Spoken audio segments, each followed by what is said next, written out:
The title I gave the Society a few months ago when I agreed to speak was Libertarianism, a Sceptical Critique and a Marxist Reconstruction. When I looked at the title again when I came to prepare this talk, I wondered what I was thinking at the time, because it's a bit obscure to me now.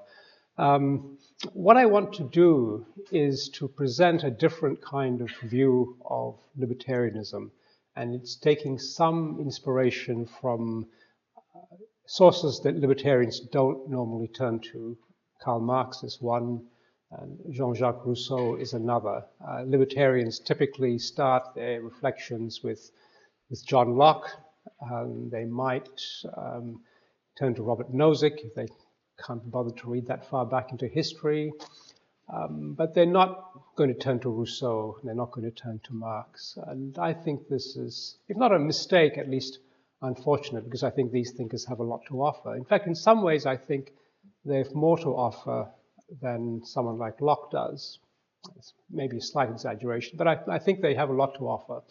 And so what I want to do is I want to focus on that. And part of the reason for doing this, I guess, is a kind of dissatisfaction I have with the place of libertarianism in contemporary political theory. Most libertarian discussions, and especially discussions of libertarianism by non-libertarians, seem to begin with Nozick, and then to proceed pretty quickly to a critique of Nozick, which often is actually quite effective.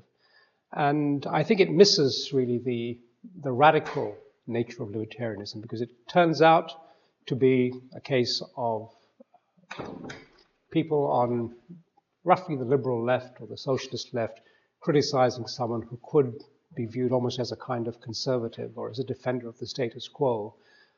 And I think of libertarianism as actually a very radical philosophy, a philosophy that's very much against the status quo, very, very skeptical about existing institution and existing arrangements, and skeptical about them because they are institutions that favor the rich over the poor, the connected over those who are not so well connected, prefer or favor those who are in power over those who are powerless.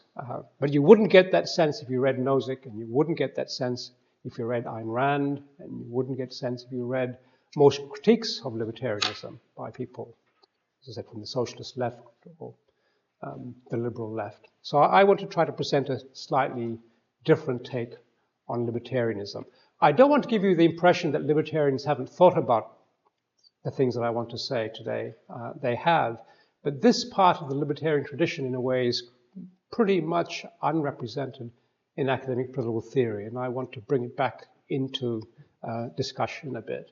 And I'm going to do that by talking about thinkers, as I said, that libertarians don't normally talk about. So let me start by saying a little bit about the standard bearers of libertarianism in the academic literature. The most obvious one is Robert Nozick.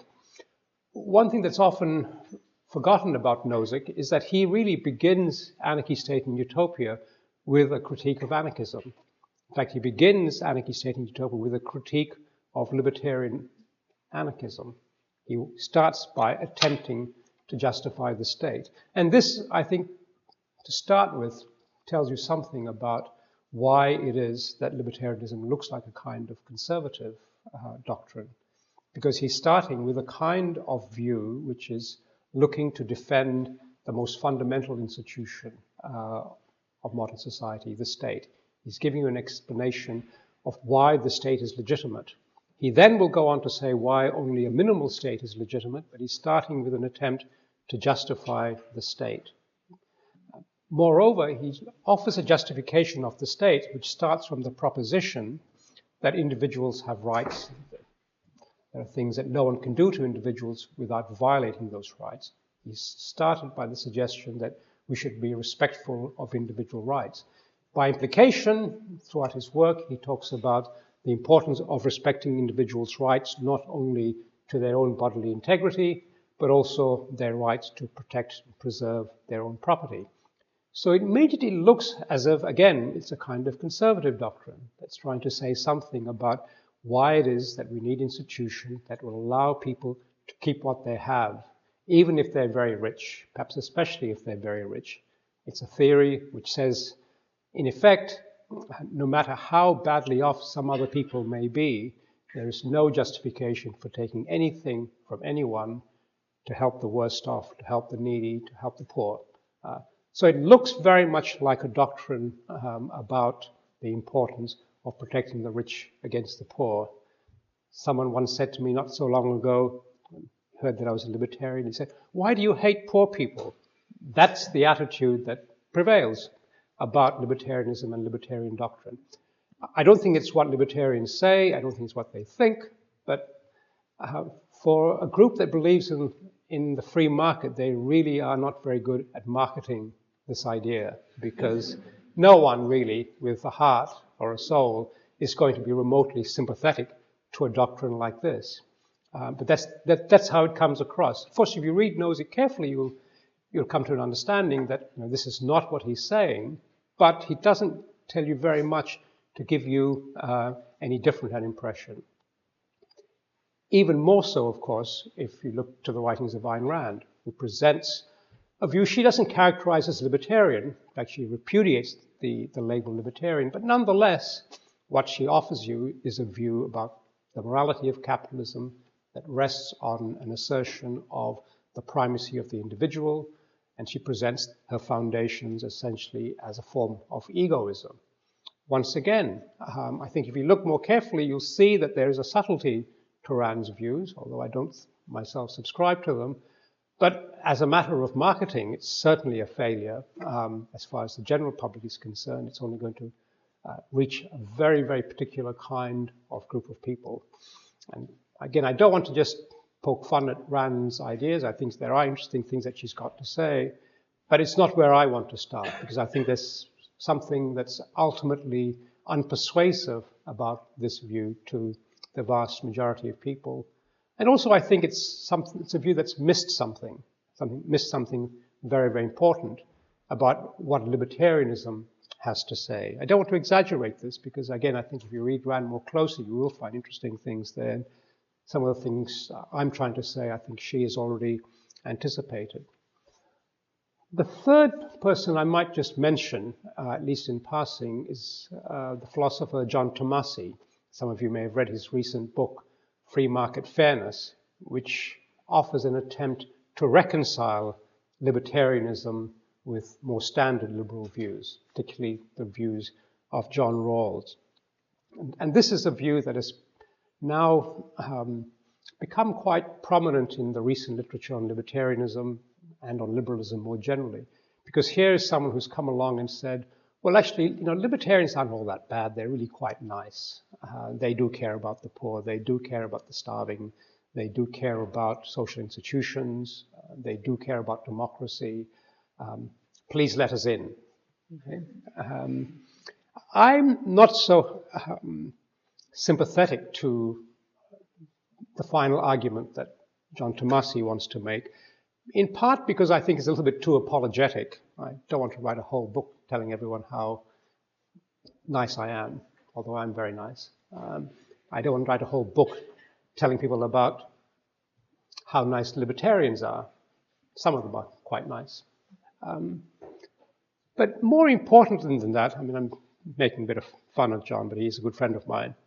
More important than that, I think the view that he presents is really a not very radical view at all. I think what it misses in trying to make accommodations with a more common view of liberalism in academia is he really suppresses, perhaps he shows a complete lack of awareness of the more radical side of libertarianism. So that's what I want to get at. Okay? So I'm not going to try to offer you, at the start at least, a complete theory of libertarianism, or even a sketchy theory of libertarianism. But I hope that by the end of the talk, and perhaps at the end of the Q&A, you'll have a better sense of what it is that I have in mind when I talk about libertarianism. So let me, before I turn to doing this, say a little bit about something that's fundamental to libertarianism, and that's property. Property really is an idea that lies at the heart of libertarianism, and it's what many people perceive as the libertarian obsession with property that makes people unsympathetic to it, because they think property is something that is protected in order to serve the interests of the well-to-do or the powerful.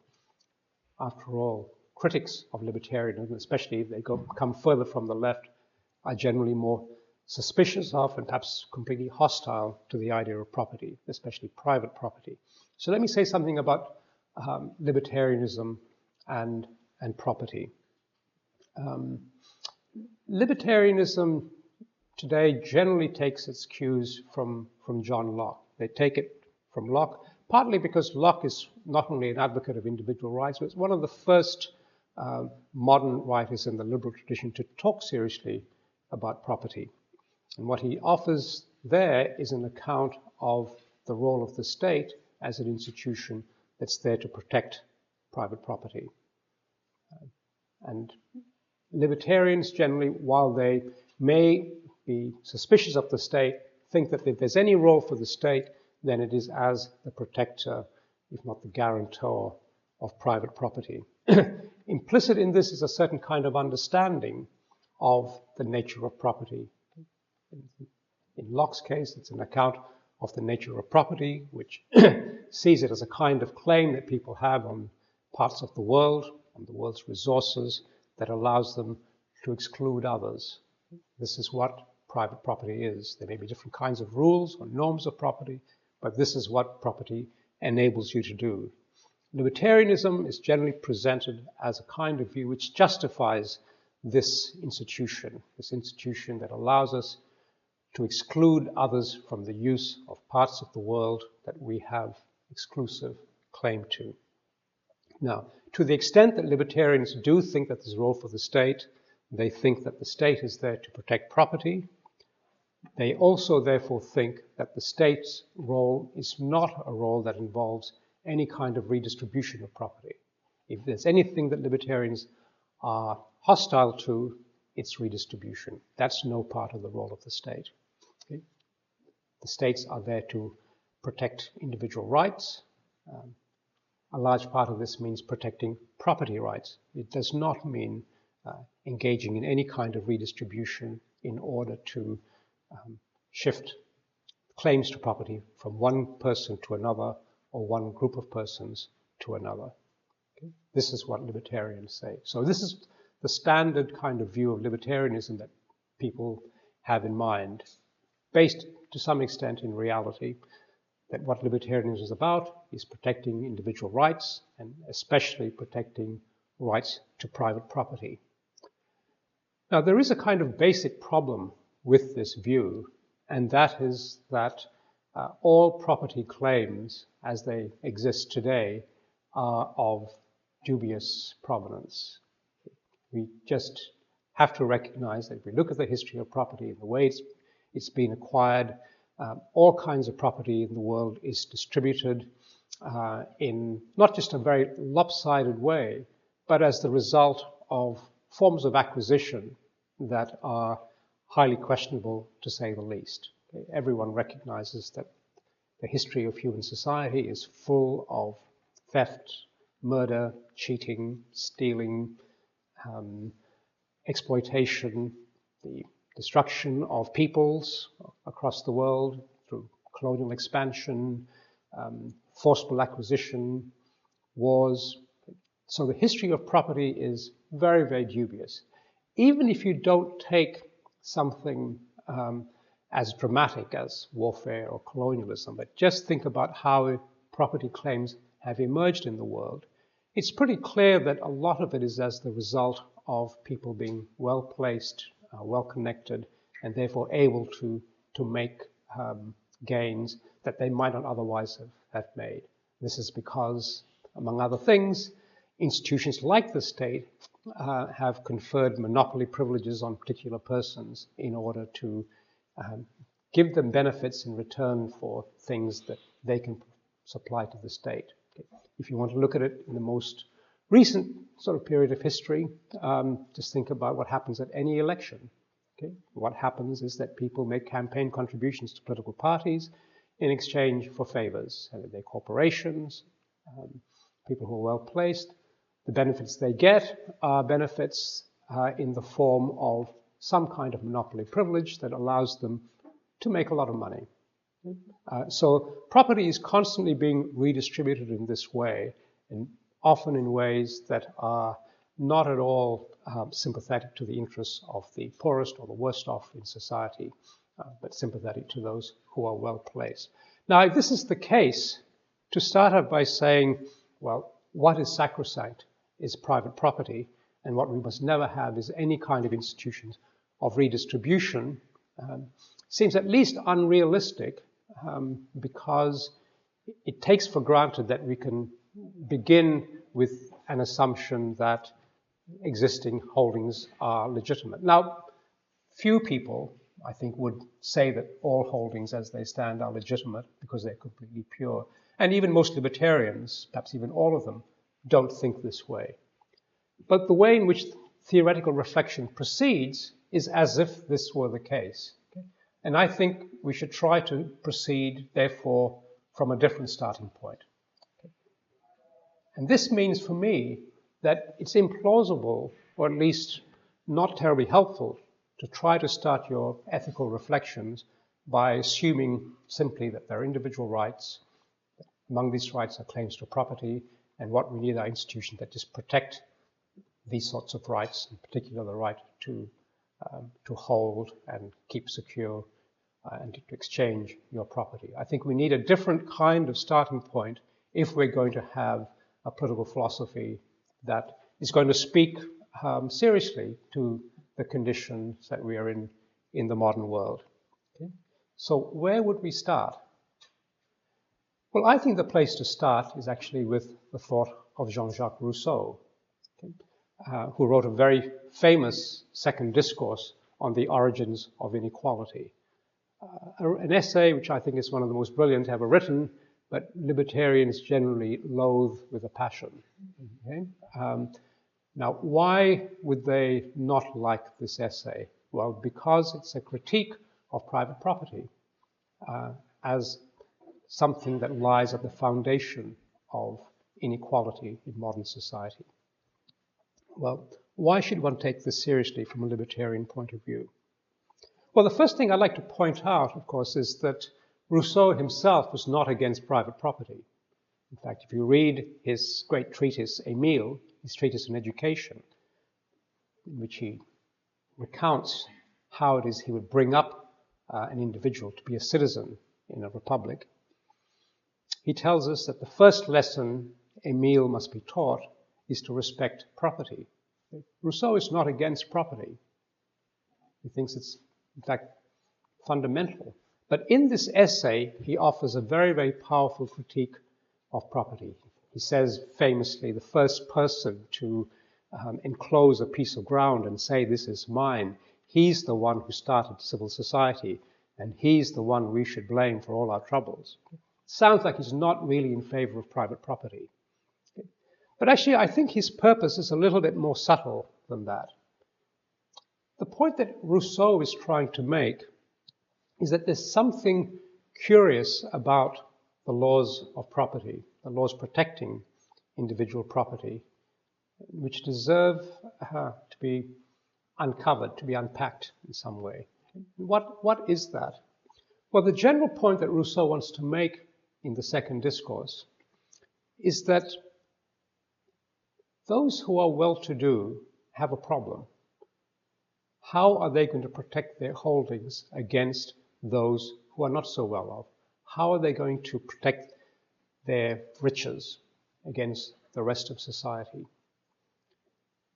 They realize that just by their numbers, they're not going to be able to defend their gains. So what they need to do is establish institutions, rules, laws, such that people will be persuaded that they ought to live by them.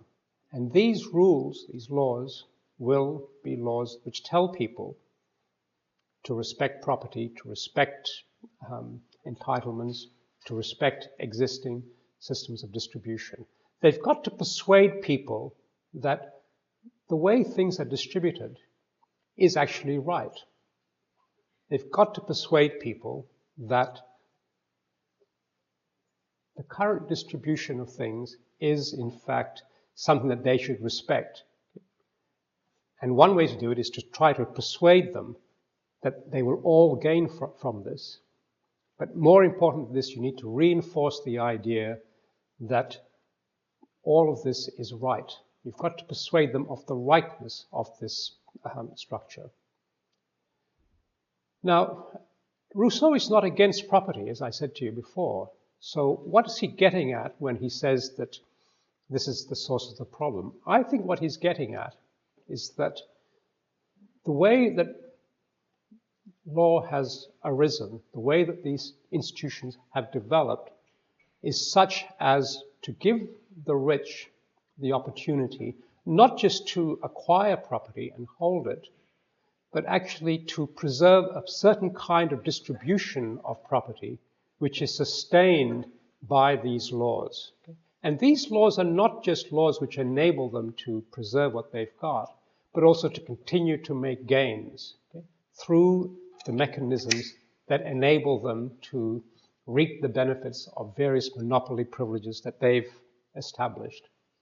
That's what I think he's ultimately worried about. If we simply had rules of property in which everyone could engage in trade, make gains, in which there was, if you like, a kind of imaginary market with no monopoly privileges, perhaps we wouldn't see unequal distributions of income to the degree that we're used to seeing. But in fact, in Rousseau's time, if you look at the way the world was divided up, you do have enormous centers of wealth, aristocrats, industrialists, others who are well-to-do, preserving large amounts of property, even as others toil. And they're making these gains not simply by the sweat of their brow or by their genius as innovators. They're making this because they've been able to secure these privileges. It seems to me that this is what Rousseau is attacking. Now, this seems to me to be something actually very important and something that libertarianism should take very seriously, because after all, from the libertarian point of view, this is what institutions do. They prevent the distribution of property through one particular sort of mechanism, which is to say, free exchange among people. What libertarians are concerned about is the way in which, in particular, institutions like the state shape and determine the distribution of property. But that's not the way in which the theory has generally been presented when we look at libertarian works or when we look at discussions of libertarianism. It simply starts with the idea that there's private property and there are individual rights, and these should be protected. But this other aspect has been, I think, neglected.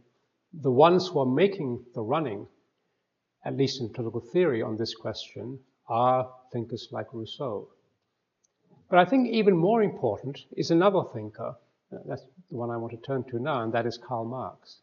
This is the second source of inspiration.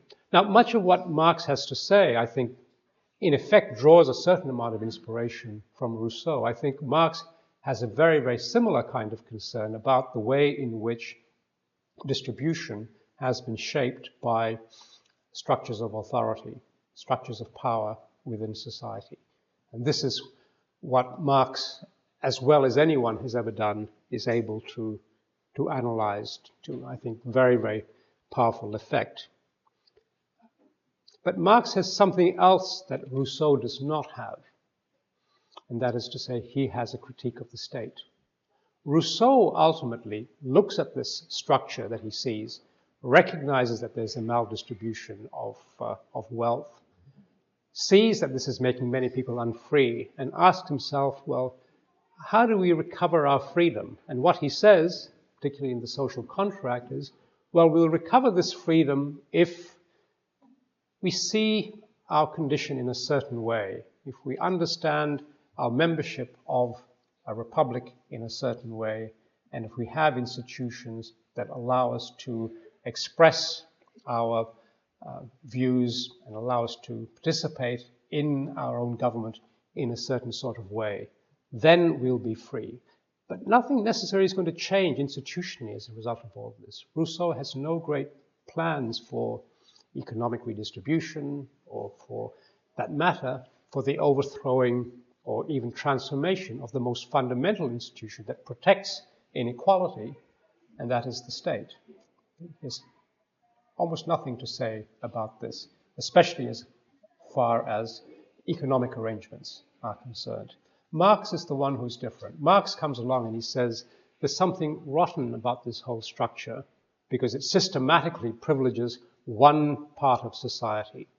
Now, whether he's right about that or not, I think he's certainly onto something to the extent that he recognized that there is a maldistribution to the extent that he recognized that there are privileges being conferred upon certain parts of society.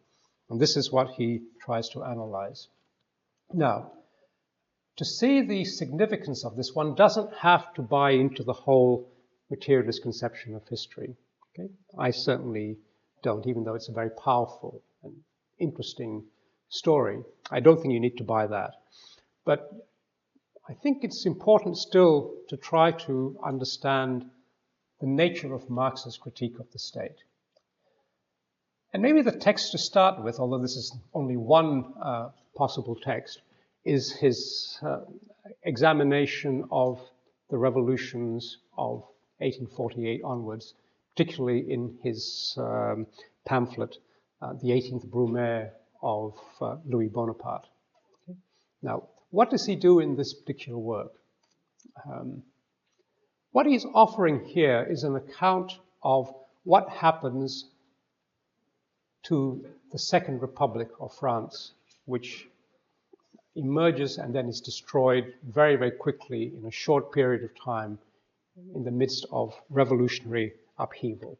Now, what happens in this period is that when Louis Philippe, the previous president, flees as a result of his fear of the rising tide of Parisian discontent, is that Louis Bonaparte comes to the presidency, and into the Legislative Assembly come a number of parties led by the Party of Order, all of which contend within the Assembly for control of that Assembly itself and ultimately of the institutions of the state. The disorder of all of this leads to Louis Bonaparte instituting a coup and taking power. And at that point, he was able to, because the parties that had been contending within the Legislative Assembly insisted that whatever their differences, they were going to suppress any possibility of further, more radical uprising on the part of the working classes. They were going to protect their own state interests, or sorry, their own particular interests. When these groups are all dissenting amongst one another and competing, Louis Bonaparte is able to come in, dismiss the entire assembly, and ultimately install himself as emperor. What does Marx say about this? He says two things. One is that this revolutionary movement shows the power of these particular classes, okay, the bourgeois classes, to reassert power. Why they're interested in doing this for their own ends and will suppress any kind of further working class activity because they want to protect their interests. But most important, what he says is that even then, what will happen subsequently is that another power will come and trump all of this. Okay? And this is the power that's represented by the coup of Louis Bonaparte. What is it that this coup represents? It actually represents the triumph not of even a particular group within society. It represents the power and the triumph of the state. Now, what does Marx mean by this? Here, what he's trying to get at is that the state is itself something in society which comes to have interests of its own. Okay? The state, Marx says here, and he repeats this argument elsewhere, particularly in his critique of Hegel, is that the state is something that exists separate from society. It's an institution that ends up dominating society. The state, by this time, in the development of France, had become an enormous centralized power with interests of its own. It was home to a bureaucratic and military apparatus that was in itself a kind of class, and it could operate independent of the will of any particular section of society, even though ultimately it would sustain itself by placating or rewarding particular sections of society. It would still ultimately serve the interests of some class, because otherwise it might end up being overthrown as a result of reaction against it. But what it was certainly not was any kind of instrument of the universal class, as Hegel might have put it. It's not the instrument of everyone. It's an instrument of either particular classes or simply of those who turn out to be hangers-on of the state. Okay. Now, Marx says, as a result of this analysis, what he says is, there's no point in trying to perfect this instrument or to improve it, because it is the nature of this instrument to serve its own interests and to serve the interests of, in his analysis, particular classes that profit or benefit from this. Now, I think there's a lot to be said for this particular analysis, and a lot to be sympathetic towards this analysis from a libertarian point of view.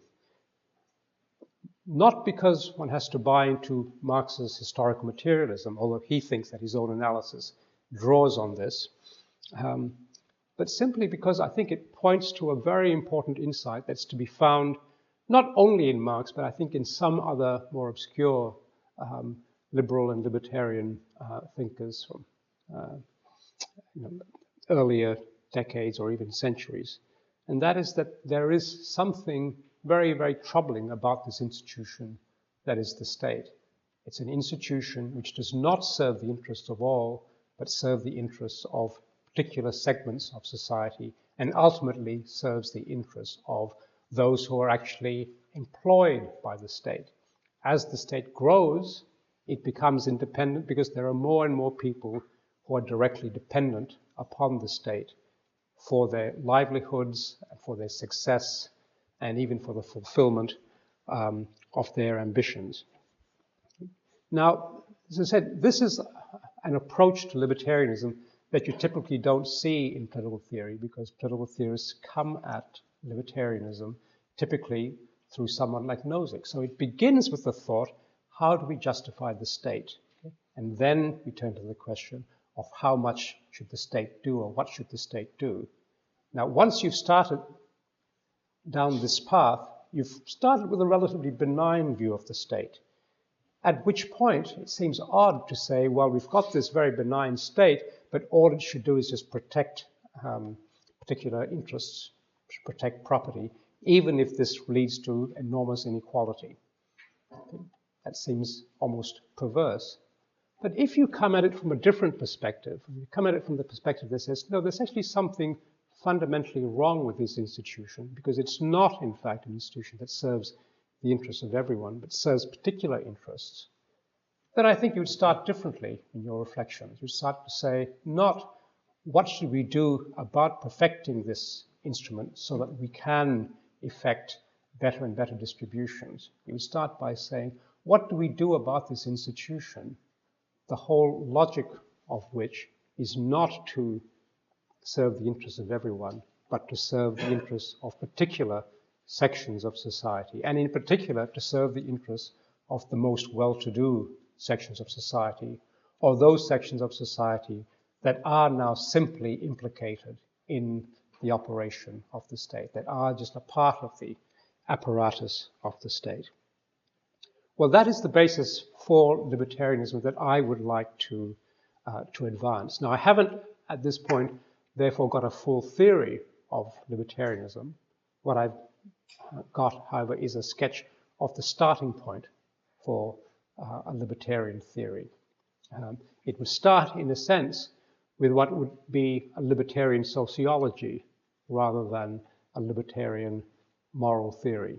Okay? Not because I think there's no point in starting with a moral theory, and there's no place for it, but I think if you want to see what's distinctive and important about libertarianism, you have to begin really with the state, with a critique of the state. And that's, I think, what's missing in contemporary political theory analysis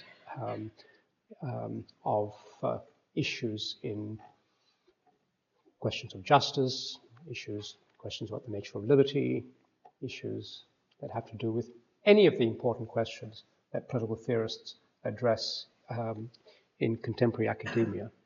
So, all of this said, then, where do we go from here?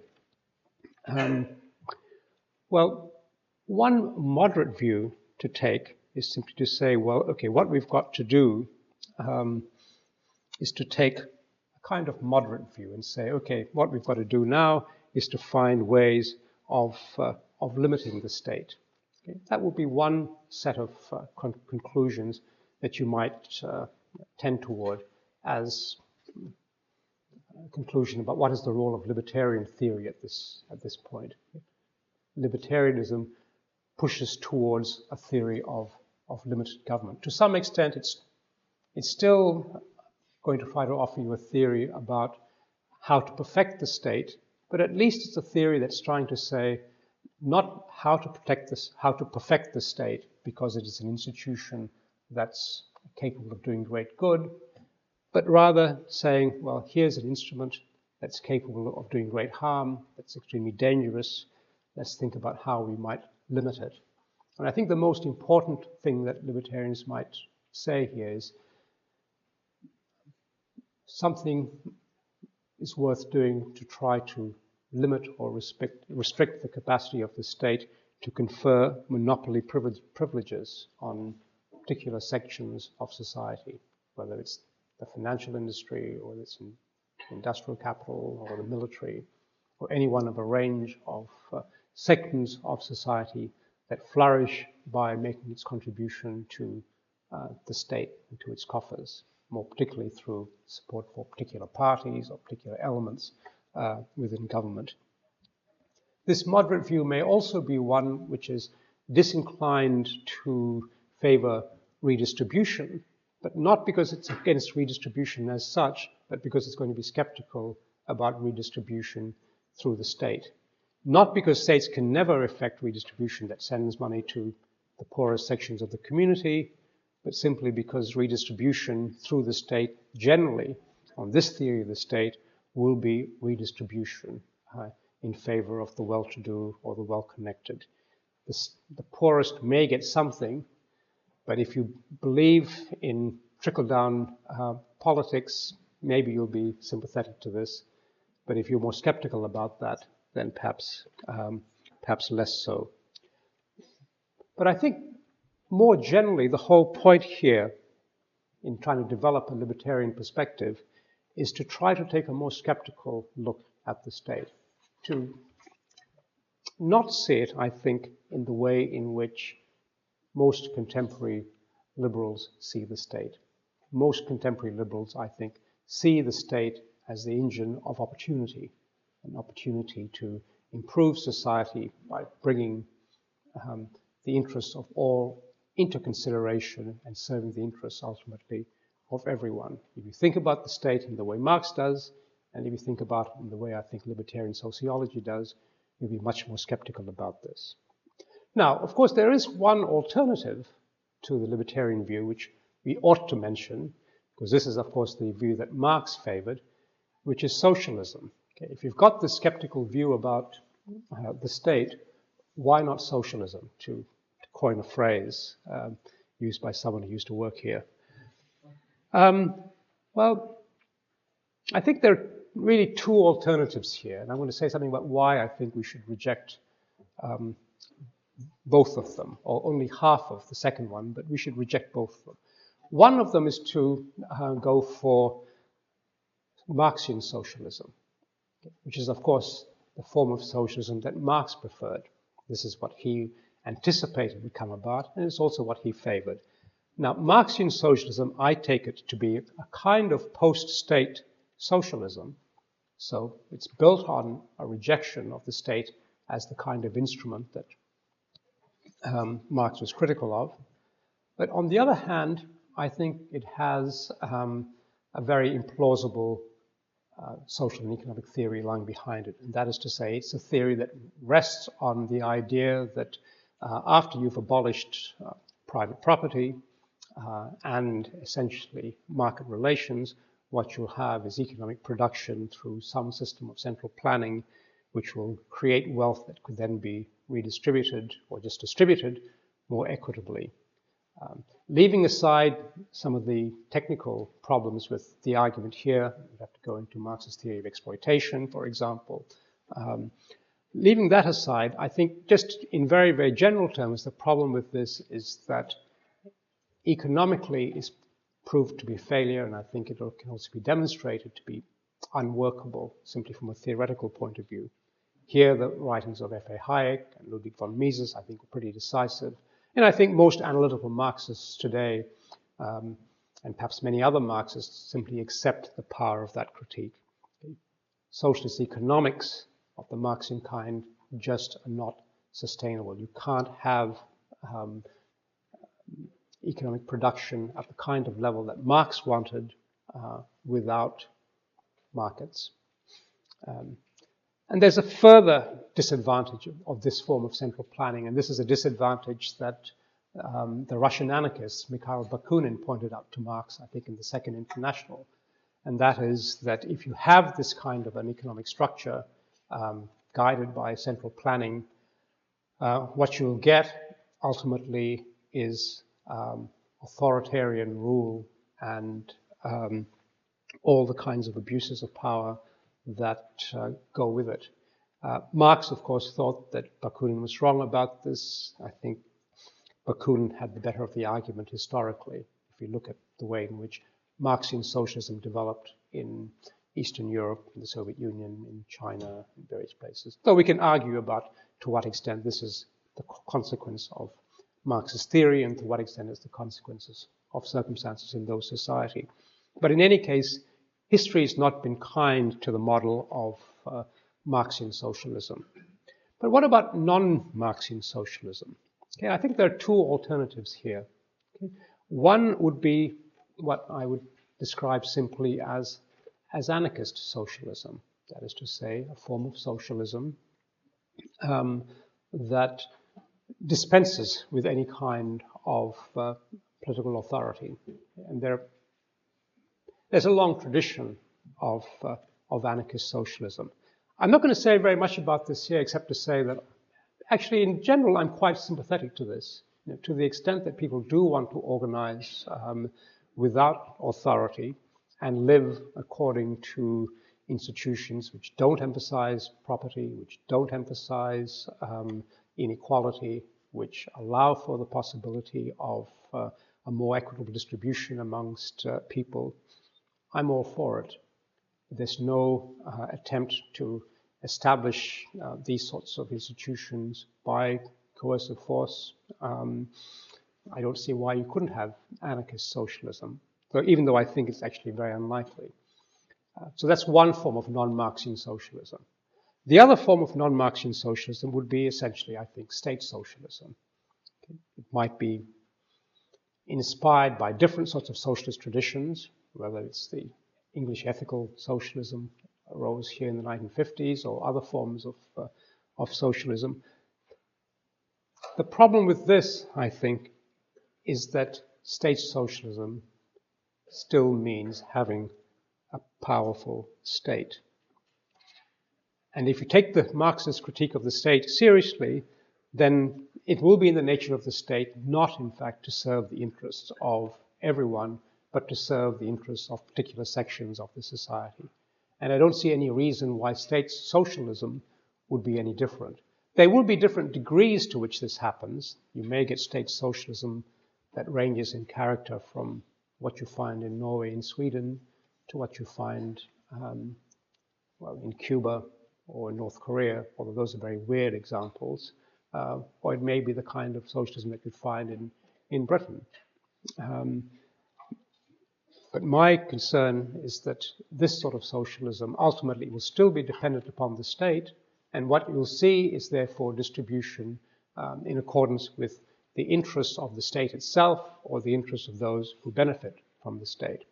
So, to try to bring these remarks to a close, and you can see that I've not presented you with a specific theory of libertarianism. I haven't given you any first principles, really given you an account of what the starting point is.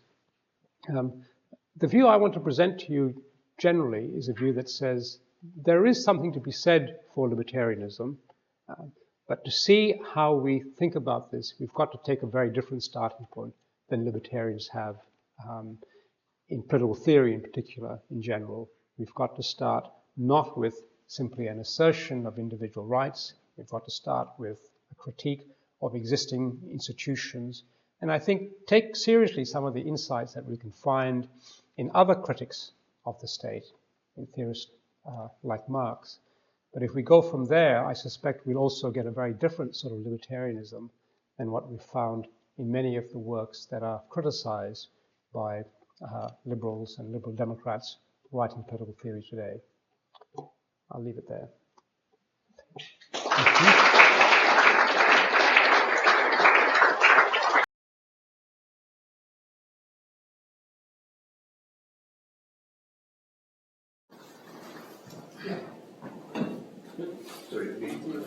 Well, thank you very much. I really enjoyed that.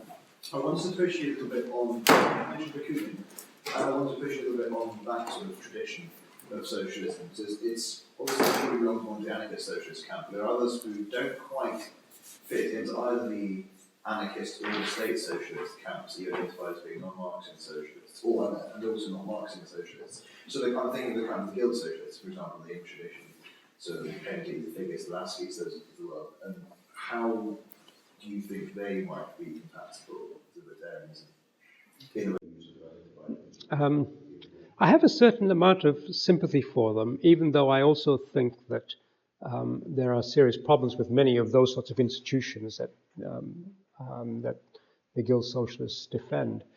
I'd be happiest with them if they weren't the only sorts of institutions that were possible, because the free interaction of people means that those who want to live in those sorts of communities under those sorts of institutions could do so, but there was free movement between different sorts of traditions. I think they would crop up, but they would have some weaknesses. One is that because they're institutions that are very internally closed, in order to protect their own particular interests, I think they're not going to be as economically productive, and also they're going to be much more controlling of their own members. But in principle, if you have a social structure which makes it possible for those to enter those sorts of arrangements, for example, they could enter the equivalent of worker cooperatives, I think that would be fine. But what you would see over time is the extent to which people actually wanted to be in these sorts of communities. And I think you would always get some, but I think if what you look to is to enforce a way of living in which everyone had to live in these sorts of collectives or cooperatives, then I think that would be more troubling, because I think you'll get the same kinds of problems that lead to the development of state institutions to protect particular privileges and particular interests. No? Yeah, I want to thank you very much again for an excellent talk. So I have 2 points, and I'd like to get a reaction to each of them. The first point is that I agree with you strongly about the libertarians' poor ability to market their ideas effectively in the marketplace of ideas, far less effectively than the left anyway. And I would argue that many on the left, but not all, are in fact less in favour of helping the poor, even in the near term, than are libertarians. For example, unions and their advocates are usually, and almost always, vehemently opposed to eliminating restrictions on immigration for reasons that selfish reasons. Whereas libertarians are generally quite open to that, the possibility of eliminating those laws, to the extent, one, that it enhances people's freedom, and secondly, will help those poor people who would like to come here from less developed countries and pursuing their own end. That's my first comment. My second comment is in the same vein as the one raised over here. In particular, isn't the what you call libertarian sociology really public choice economics in the tradition of the Chicago School and the University of Virginia School? Okay. On the first question, I'd be very brief. I don't want to get into a contest about who's nicer. I know I'm nice. I know nice people on all sides of the political spectrum, leaving aside some fascists. But I don't think that's going to get us very far. I'd rather just talk about the issues. On the libertarian sociology, I think it's not just a matter of public choice in the Virginia School. I mean, that's one kind of contribution. Comes from a very particular tradition. I think it goes back much further into history, and it's to be found in the writings of not just economists or even political economists, but also of sociologists of all kinds. Maybe using the term slightly anachronistically, the work of historians. And I think in the writings of Marx, for example, I don't think it makes sense to say that, well, Marx was just another kind of public choice theorist. That I think would be misrepresenting both public choice and Marx. So I don't see any need to tie it to this particular tradition. I mean, I think public choice has a lot to teach us. It's not the whole of libertarian sociology, though. Yeah, thanks again for that talk. You sound as if you're almost exactly where I am on the sort of libertarian market anarchist scale. And I actually came to it through, it may be that there's a sort of 20th century melody going on here where we're talking only about academic literature. And that, for example, the 19th century US individualist anarchists like Benjamin Tucker, who's, for opening essay in his not a book is State Socialism versus Anarchism, how they're different and so on. And it seems that there's probably a big tradition there through Proudhon and people like Warren and Tucker that we have largely ignored for the best part of a century, probably because of the rise of the state in the Depression and so on, that had to be addressed by the new right. So we've lost that kind of, well, we haven't lost it, but it's quite quiet in the background. But it seems to provide the sort of background that you're looking for. Yeah. No, I think there are many of the thinkers of the sort that you mentioned who have a lot to offer because they not only have moral arguments, but they have a sociological analysis to offer, and much of it is about the way in which interests dominate in society and protect themselves by allying themselves with powerful political figures or powerful institutions within the structure of the state. And many of them also ultimately offer an account of how it is that these people might even become themselves supplicants of the state who then protect their own interests by protecting the interests of the state. I think you can extend that analysis to modern state institutions. I mean, we now live in societies, many of us in the developed West, where an awful lot of economic activity takes place through the state. So the state has an enormous number of employees who now have a very, very strong interest in preserving the institution of the state. Now, this isn't to say that they're all unproductive, scroungers. That's not my point. The point is that when it comes to the way in which political decisions are made about questions not just of distribution, but of the kinds of institutions that you would have, whether they're to protect the poor or to make things more efficient or to build public works, what ends up being a very, very powerful consideration is not the worth of the enterprise itself, but the people who are employed in it. To give you just one example, think about the American prison system, which is much discussed, one of the big issues you've got to think about if you're a legislator is not how you reduce crime, not how you save money, not how you make society more safe more generally, but how you deal with the large prison guard union, because they have a very, very powerful interest in building more prisons. And this is just one example, but there are numerous cases like this that you could repeat endlessly. And here you can see policies being made not in the interest of the public, not in the interest of Hegel's universal class. It's made in the interest of a particular section of society that's actually a part of the apparatus of the state. And it doesn't get much better if you privatize the prisons to the extent that this is a structure that then has got its own attachment to the state, which is supplying the both the money and the residents to preserve this sort of institution. So this is the sort of thing I think that I would try to emphasize, drawing on some of these other traditions, but making the point that all of this is going to make much more sense if you see it as a part of a general critique of the state, rather than if you try to pursue it by starting from some sort of notion of individual rights. Thanks. So listening to your talk, I was imagining someone making a similar kind of complaint about ignoring the state against someone like Rawls.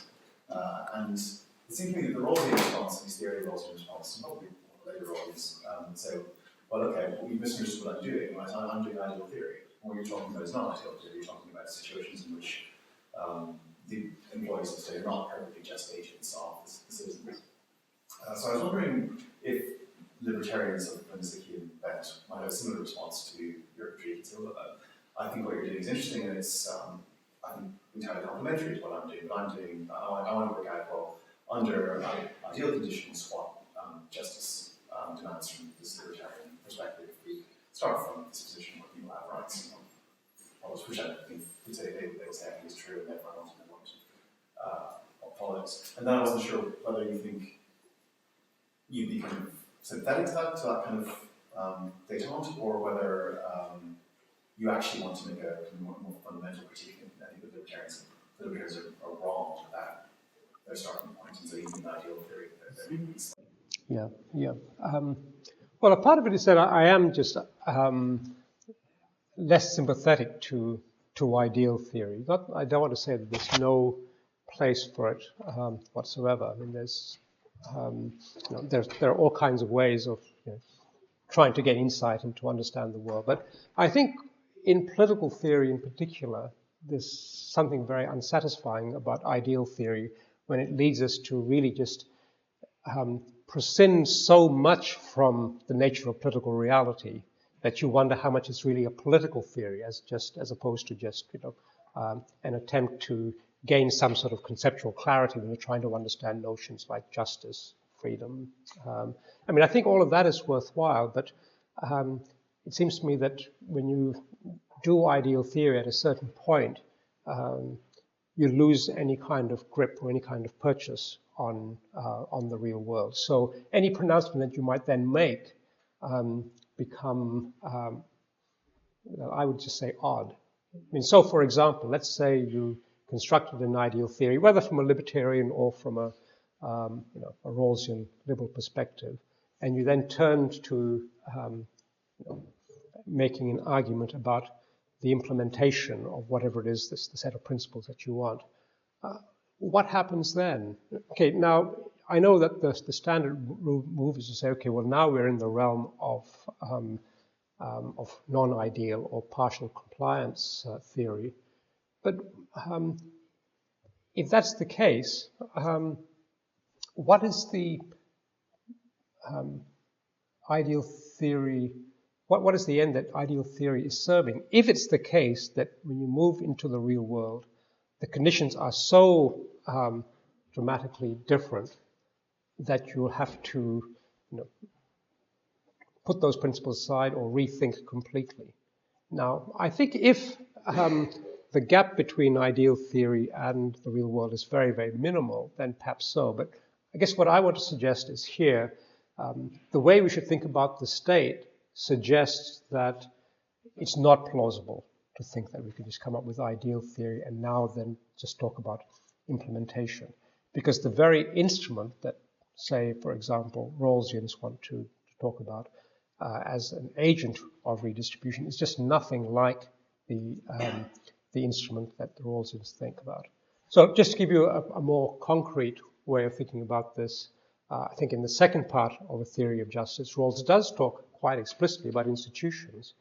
And if you read that section, a large part of what he does is he talks about the way in which economic institutions would work, how you would have institutions that would deal with issues of saving, deals with issues of economic stability. So it's all written as if the state were a kind of neutral instrument. Now, he was a very smart guy. I'm sure if you pressed him, he would have recognized all of the things that I've pointed out.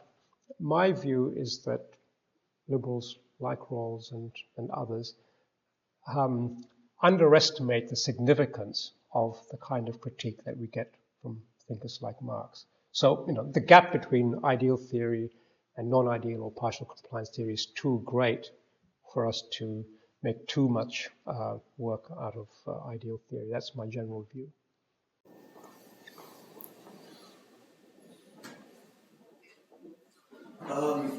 So I think you kind of made a very interesting articulation, kind of the way we kind of might integrate kind of libertarianism with what are sort of traditionally sort of left-wing critiques of economic power. So the idea that in present society there are certain kind of distributions of income or that we might consider unjust and we would want to move away from in an ideal society.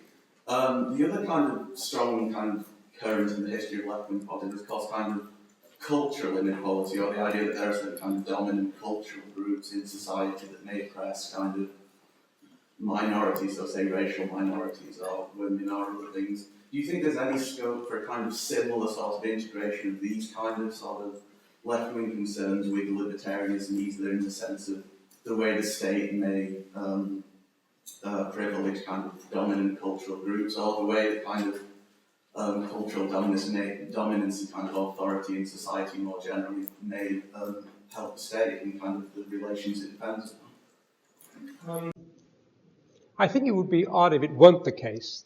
Okay, it would be odd if the state simply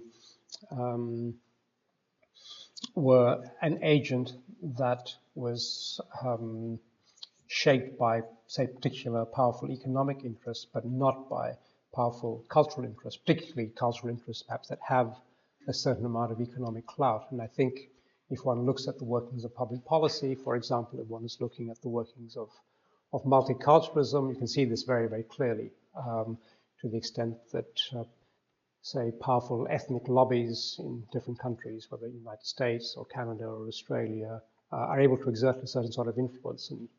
And other ethnic lobbies can't because they're just not so powerful. They're maybe a smaller minority. So, yeah, I think the state clearly has a tendency to be dominated by particular cultural groups, particular cultural elites. To some extent, of course, there's also a competition amongst all of these. So, it's hard to see how exactly things will fall out. I don't want to suggest that everything is just going to be a matter of the relationship amongst competing interests, with the most powerful ones always winning out. The state itself has to pay off many different sorts of groups if it wants to sustain itself. The dominant powers within the apparatus of the state will be beholden to lots of different groups in society. But on the whole, I think I agree with the point that you're making. So one thing that libertarians, and I think for that matter anyone, have to think about is how to address this sort of fact about the world, because there are economic powers at work, there are also cultural powers at work. The solution that I think libertarians are least sympathetic to is the idea that you deal with this by having the state resolve this problem, because the thesis is, well, the state is the instrument through which these interests operate. There is one other theory which I guess I should just mention for the sake of being fair to all the arguments that are out there. And this is the idea that we can try to solve this problem through democratization in some way. If we extend not just the franchise, but extend the institutions of democracy through society, we'll be able to negate the power of particular interests or particular cultural forces. And I haven't got the time here to give you a full critique, but in the end, it seems to me that this is not a plausible way to go, because democratic mechanisms themselves are prone to capture by particular interests. So I don't see mechanisms of democratization ultimately resolving the problem. They may be important to the extent that they may give us some mechanism for limiting the operation of the state, at least to some degree, but they also have lots of particular weaknesses. The example that I gave you of the American prison system, for example, is a case in point. It's through the democratic process that certain sorts of groups can become really quite powerful and influential. Just to follow up on that directly. So it seems like that's true of electoral democracy. The more radical forms of democracy might not be prone to capture in quite the same way. And if the problem is the creation of a class of people who are entrenched in particular roles and staying in those roles over a long period of time, and therefore have an interest in directing state resources towards them and sort of expansion of those roles, then one solution seems to be just keep people from occupying those roles on a kind of long-term basis, just to help people come in and occupy those roles for a while, take their turn. Yeah. I think you're right in the sense that there are many sorts of mechanisms that one could imagine for democratization besides just electoral competition. And current democratic institutions recognize this, because not only are there different electoral systems, but there are different kinds of officers that are chosen in different ways. I can point you to one very interesting book about this by a guy called John Bernheim, written about 20 years ago, called Is Democracy Possible? And what he argues for is a form of democracy which dispenses with elections almost altogether, and you have the choosing of officers by lot, in the way it was in ancient Greece, with respect to some officers, not all officers. And the idea is here then you would take the practice of the selection of ruling out of the hands of the demos in a way that made it corruptible through electoral bargaining and by people essentially buying votes directly or indirectly.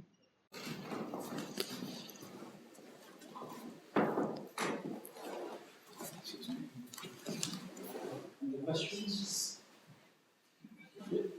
I just want to go back to Rousseau. Rousseau criticised Hobbes because Hobbes called sort of 17th century man, sort of man, with a capital M.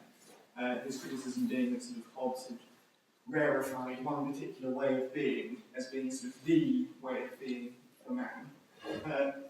So my question is sort of, to what extent do you think libertarian sociology might be doing something a bit similar? To put it another way, sort of saying that man is self-interested and therefore sort of the state will necessarily be corrupted, is just sort of rarifying one way of man being and thus sort of foreclosing alternatives, and so not getting the inevitable. Yeah. That's a good question. I don't think that I'm falling victim to this, mainly because I'm not starting with Hobbes. I'm not starting with this kind of view of human nature. I'm starting with the view that is advanced by Marx, who doesn't start off by saying, look, this is what the nature of man is, and so this is, or man with a small m, but rather, this is the way in which the workings of certain sorts of institutions of power should be understood. And now, of course, what Marx is trying to do is to find some way of getting beyond that. Now, I think his assumption is if you can get past this stage, what you'll see emerging is a different kind of human being, as well as a different set of institutions. Okay, what you'll get is people becoming more cooperative in a way. I'm actually quite sympathetic to that. There's a recent book that I like a lot by James Scott, the anthropologist at Yale, called Two Cheers for Anarchism.